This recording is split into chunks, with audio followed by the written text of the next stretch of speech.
A report from Sam Clack. Let's talk to Dr. Chris Allen, who's Associate Professor at the Centre for Hate Studies at the University of Leicester. Evening to you. Tell us, how do you think Tommy Robinson is now trying to cast himself? Well, I think that what we've seen, and the report previously mentioned this, in 2013 he kind of presented this, he had this kind of Damascene moment that he'd kind of seen the light, that the EDL was a violent organisation, and he tried to represent himself in a particular way. I mean, at the time I wrote that, he will resurrect himself as a messiah of the ordinary man, and that's very much what he's done. I mean, what we've seen today is that, he presents himself as being a victim of, the media, of the state, of the police, of the justice system.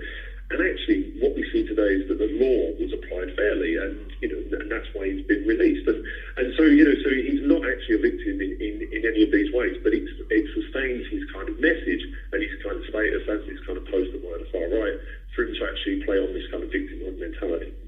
What does that mean, that phrase, poster boy of the far right? Well, I think he's become the kind of normalised and accepted front of the far right. I mean, we only have to look back, to a number of years. If you look at Tommy Robinson's Twitter feed, you can see that he's anti-immigrant, he's anti-Muslim, he's anti-Islam. He's a very divisive individual and someone that upholds, quite toxic kind of nationalist ideologies and views. And I mean, this is someone who looks to exploit situations to try and create divisions between communities. I mean, we saw this after the Westminster attack last year. Within hours, he was in Westminster with a camera crew. We saw this after Lee Rigby.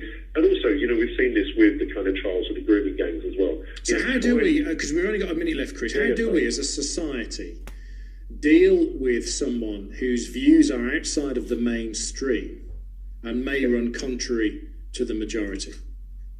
Well, I think one of the ways is to challenge him and not make him become normalised. I think we need to challenge the status that, we need to challenge this kind of notion that he's a victim. We need to also kind of, not necessarily give him as many of the platforms as we actually do. And that's not to censor him or to go against free speech, but, let us actually challenge that. But also, not to give him so many opportunities, not to kind of bring him into that mainstream so that his views become kind of acceptable. And I think that's the real challenge for us. Thank you very much for talking to us tonight, Dr. Chris Allen, who's Associate Professor at the Centre for Hate Studies at the University of Leicester.